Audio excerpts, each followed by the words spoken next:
স্বাগত বন্ধুরা, মিনুর গপ্পসপ্পর আসরে আজ তোমরা শুনছ রবীন্দ্রনাথ ঠাকুরের গল্পগুচ্ছের থেকে দেনা পাওনা গল্পটি।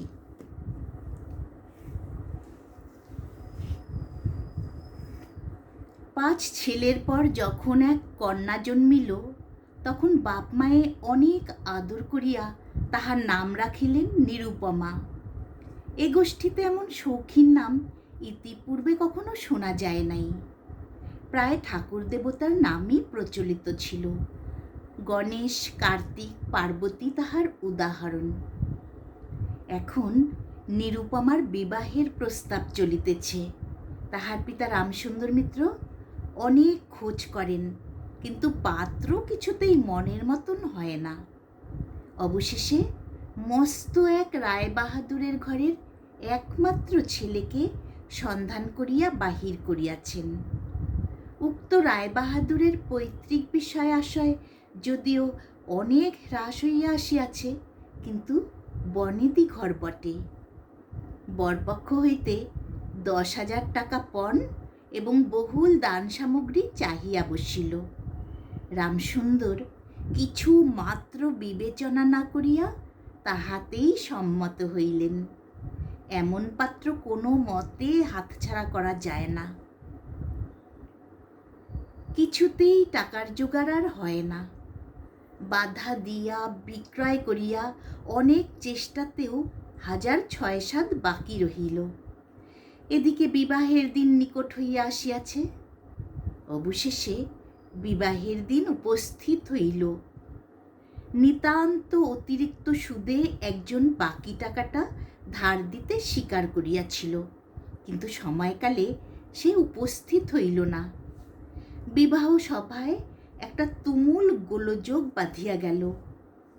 রামসুন্দর আমাদের রায়বাহাদুরের হাতে পায়ে ধরিয়া বলিলেন, শুভ কার্য সম্পন্ন হইয়া যাক, আমি নিশ্চয়ই টাকাটা শোধ করিয়া দেব। রায়বাহাদুর বলিলেন, টাকা হাতে না পাইলে বর সভাস্থ করা যাইবে না। এই দুর্ঘটনায় অন্তঃপুরে একটা কান্না পড়িয়া গেল। এই গুরুতর বিপদের যে মূল কারণ, সে চেলি পরিয়া, গহনা পরিয়া, কপালে চন্দন লেপিয়া চুপ করিয়া বসিয়া আছে। ভাবি শ্বশুরকুলের প্রতি যে তাহার খুব একটা ভক্তি কিংবা অনুরাগ জন্মিতেছে, তাহা বলা যায় না। ইতিমধ্যে একটা সুবিধা হইল। বর সহসা তার পিতৃদেবের অবাধ্য হইয়া উঠিল। সে বাপকে বলিয়া বসিল, কেনা বেচা দরদামের কথা আমি বুঝি না, বিবাহ করিতে আসিয়াছি, বিবাহ করিয়া যাইব। বাপ যাহাকে দেখিল তাহাকেই বলিল, দেখেছেন মহাশয়, আজকালকার ছেলেদের ব্যবহার। 2-1 প্রবীণ লোক ছিল, তাহারা বলিল, শাস্ত্র শিক্ষা নীতি শিক্ষা একেবারে নাই, কাজেই বর্তমান শিক্ষার বিষময় ফল নিজের সন্তানের মধ্যে প্রত্যক্ষ করিয়া রায়বাহাদুর হতোদ্যম হইয়া বসিয়া রহিলেন। বিবাহ এক প্রকার বিষণ্ণ নিরানন্দভাবে সম্পন্ন হইয়া গেল। শ্বশুরবাড়ি যাইবার সময় নিরুপমাকে বুকে টানিয়া লইয়া বাপ আর চোখের জল রাখিতে পারিলেন না। নিরু জিজ্ঞাসা করিল, তারা কি আর আমাকে আসতে দেবে না বাবা? রামসুন্দর বলিলেন, কেন আসতে দেবে না মা, আমি তোমাকে নিয়ে আসব। রামসুন্দর প্রায়ই মেয়েকে দেখিতে যান, কিন্তু বেহাই বাড়িতে তার কোনো প্রতিপত্তি নাই। চাকরগুলো পর্যন্ত তাহাকে নিচু নজরে দেখে। অন্তঃপুরের বাহিরে একটা স্বতন্ত্র ঘরে 5 মিনিটের জন্যে কোনো দিন বা মেয়েকে দেখিতে পান, কোনো দিন বা দেখিতে পান না। কুটুম্ব গৃহে এমন করিয়া আর অপমান তো সহ্য করা যায় না। রামসুন্দর স্থির করিলেন, যেমন করিয়া হোক টাকাটা শোধ করিয়া দিতে হইবে। কিন্তু যে ঋণ ভার কাঁধে চাপিয়াছে, তাহারই ভার সামলানো দুঃসাধ্য। খরচপত্রের অত্যন্ত টানাটানি পড়িয়াছে এবং পাওনাদারদের দৃষ্টিপথ এড়াইবার জন্য সর্বদাই নানারূপ হীন কৌশল অবলম্বন করিতে হইতেছে। এদিকে শ্বশুরবাড়ি উঠিতে বসিতে মেয়েকে খোঁটা লাগাইতেছে। পিতৃগৃহের নিন্দা শুনিয়া ঘরে দ্বার দিয়া অশ্রু বিসর্জন তাহার নিত্য ক্রিয়ার মধ্যে দাঁড়াইয়াছে। বিশেষত শাশুড়ির আক্রোশ আর কিছুতেই মেটে না। যদি কেহ বলে, আহা কি শ্রী, বইয়ের মুখখানি দেখিলে চোখ জুড়াইয়া যায়, শাশুড়ি ঝংকার দিয়া উঠিয়া বলে, শ্রী তো ভারী, যেমন ঘরের মেয়ে তেমনই শ্রী। এমনকি বইয়ের খাওয়া পড়ারও যত্ন হয় না। যদি কোনো দয়াপরতন্ত্র প্রতিবেশিনী কোনো ত্রুটির উল্লেখ করে, শাশুড়ি বলে, ওই ঢের হয়েছে। অর্থাৎ বাপ যদি পুরা দাম দিত তো মেয়ে পুরা যত্ন পাইত। সকলেই এমন ভাব দেখায় যেন বধূর এখানে কোনো অধিকার নাই, ফাঁকি দিয়া প্রবেশ করিয়াছে। বোধ হয় কন্যার এই সকল অনাদর এবং অপমানের কথা বাপের কানে গিয়া থাকিবে। তাই রামসুন্দর অবশেষে বসতবাড়ি বিক্রয়ের চেষ্টা করিতে লাগিলেন। কিন্তু ছেলেদের যে গৃহহীন করিতে বসিয়াছেন সে কথা তাহাদের নিকট হইতে গোপনে রাখিলেন। স্থির করিয়াছিলেন বাড়ি বিক্রয় করিয়া সেই বাড়ি ভাড়া লইয়া বাস করিবেন। এমন কৌশলে চলিবেন যে তাহার মৃত্যুর পূর্বে এ কথা ছেলেরা জানিতে পারিবে না। কিন্তু ছেলেরা জানিতে পারিল। সকলে আসিয়া কাঁদিয়া পড়িল। বিশেষত বড় 3টি ছেলে বিবাহিত এবং তাহাদের কাহারও বা সন্তান আছে। তাহাদের আপত্তি অত্যন্ত গুরুতর হইয়া দাঁড়াইল। বাড়ি বিক্রয় স্থগিত হইল। তখন রামসুন্দর নানা স্থান হইতে বিস্তর সুদে অল্প অল্প করিয়া টাকা ধার করিতে লাগিলেন। এমন হইল যে সংসারের খরচ আর চলে না। নীরু বাপের মুখ দেখিয়া সব বুঝিতে পারিল। বৃদ্ধের পক্ক কেশে, শুষ্ক মুখে এবং সদা সংকুচিতভাবে দৈন্য এবং দুশ্চিন্তা প্রকাশ হইয়া পড়িল। মেয়ের কাছে যখন বাপ অপরাধী, তখন সে অপরাধের অনুতাপ কি আর গোপন রাখা যায়? রামসুন্দর যখন বেহাই বাড়ির অনুমতিক্রমে ক্ষণকালের জন্য কন্যার সাক্ষাৎ লাভ করিতেন, তখন বাপের বুক যে কেমন করিয়া ফাটে তাহা তাহার হাসি দেখিলেই টের পাওয়া যাইত। সেই ব্যথিত পিতৃহৃদয়কে সান্ত্বনা দেবার উদ্দেশ্যে দিনকতক বাপের বাড়ি যাইবার জন্য নীরু নিতান্ত অধীর হইয়া উঠিয়াছে। বাপের ম্লান মুখ দেখিয়া সে আর দূরে থাকিতে পারে না। একদিন রামসুন্দরকে কহিল, বাবা, আমাকে একবার বাড়ি লইয়া যাও। রামসুন্দর বলিলেন, আচ্ছা। কিন্তু তাহার কোনো জোর নাই। নিজের কন্যার উপরে পিতার যে স্বাভাবিক অধিকার আছে তাহা যেন পণের টাকার পরিবর্তে বন্ধক রাখিতে হইয়াছে। এমনকি কন্যার দর্শন সেও অতি সসংকোচে ভিক্ষা চাহিতে হয় এবং সময় বিশেষে নিরাশ হইলে দ্বিতীয় কথাটি কহিবার মুখ থাকে না। কিন্তু মেয়ে আপনি বাড়ি আসিতে চাহিলে বাপ তাহাকে না নিয়া কেমন করিয়া থাকে? তাই বেহাইয়ের নিকট সে সম্বন্ধে দরখাস্ত পেশ করিবার পূর্বে রামসুন্দর কত হীনতা, কত অপমান, কত ক্ষতি স্বীকার করিয়া যে 3,000 টাকা সংগ্রহ করিয়াছিলেন সেই ইতিহাস গোপন থাকাই ভালো। নোটকখানি রুমালে জড়াইয়া চাদরে বাঁধিয়া রামসুন্দর বেহাইয়ের নিকট গিয়া বসিলেন। প্রথমে হাস্যমুখে পাড়ার খবর পাড়িলেন। হরেকৃষ্ণর বাড়িতে একটি মস্ত চুরি হইয়া গিয়াছে, তাহার আদ্যপান্ত বিবরণ বলিলেন। নবীন মাধব ও রাধা মাধব দুই ভাইয়ের তুলনা করিয়া বিদ্যা বুদ্ধি ও স্বভাব সম্বন্ধে রাধা মাধবের সুখ্যাতি এবং নবীন মাধবের নিন্দা করিলেন। শহরে একটা নতুন ব্যামো আসিয়াছে, সে সম্বন্ধে অনেক আজগুবি আলোচনা করিলেন। অবশেষে হুকাটি নামাইয়া রাখিয়া কথায় কথায় বলিলেন, হা বেহাই, সেই টাকাটা বাকি আছে বটে।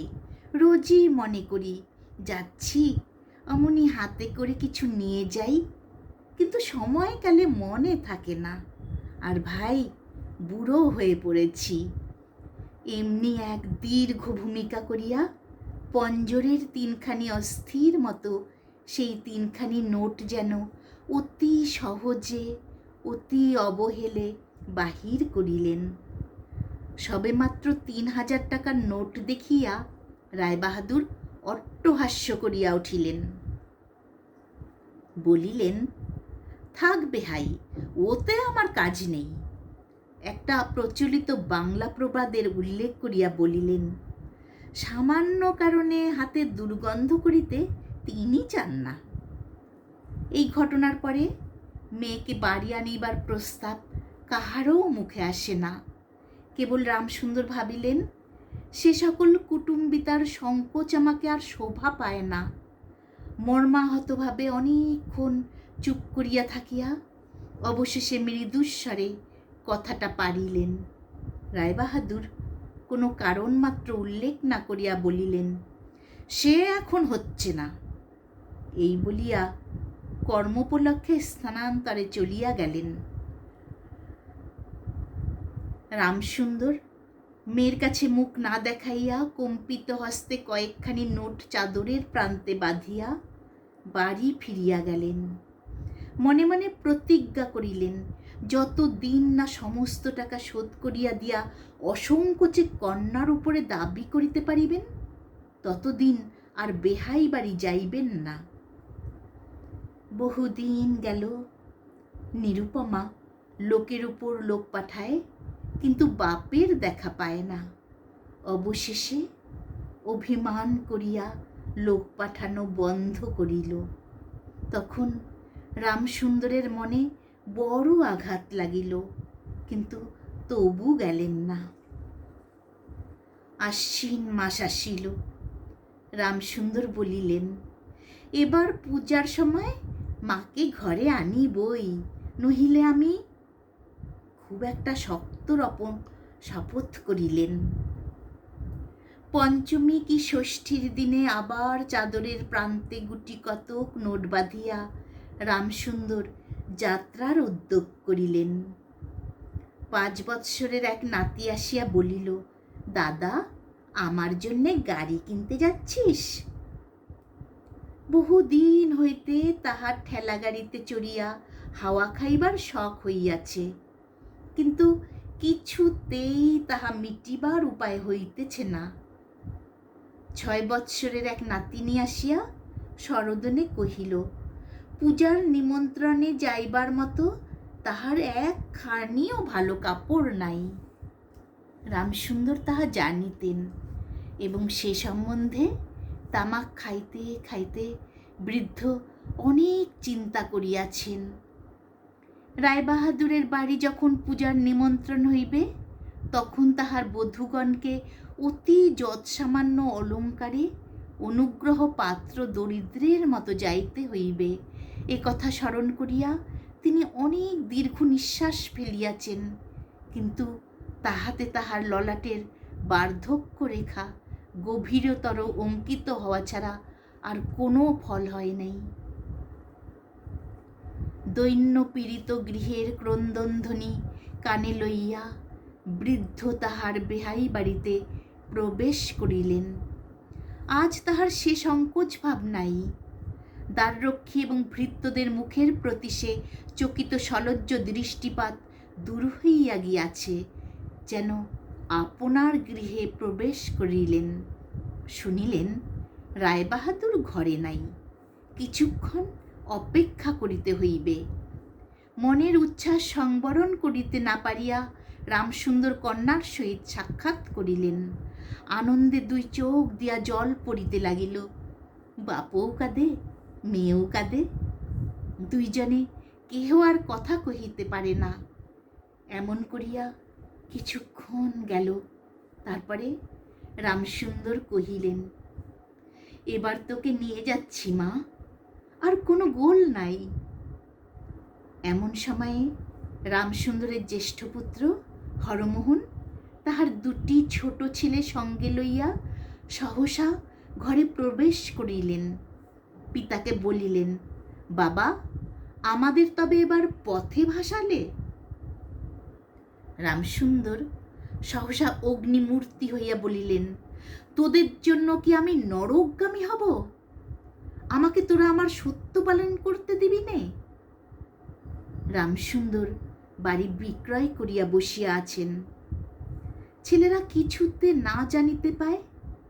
তাহার অনেক ব্যবস্থা করিয়াছিলেন, কিন্তু তবু তাহারা জানিয়াছে। তাই দেখিয়া তাহাদের প্রতি হঠাৎ অত্যন্ত রুষ্ট ও বিরক্ত হইয়া উঠিলেন। তাহার নাতি তাহার দুই হাঁটু সবলে জড়াইয়া ধরিয়া মুখ তুলিয়া কহিল, দাদা, আমাকে গাড়ি কিনে দিলে না?